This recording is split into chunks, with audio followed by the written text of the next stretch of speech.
عشان لما قلت لكم قبل كده الزمالك بيتوقف معاه محدش صدقني.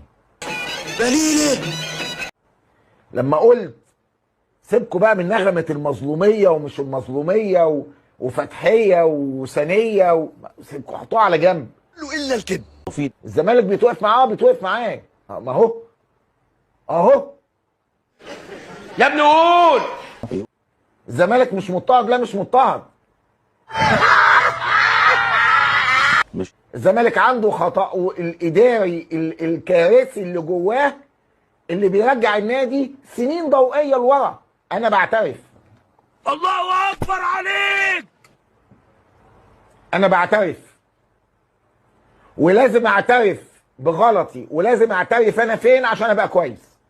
ايه الحلاوه دي؟ ايه الحلاوه دي؟ تعمل بقى شبوره تغلوش. هو انا كده ربنا خلقني كده. والله الراجل ده بيتكلم كلام زي الفل.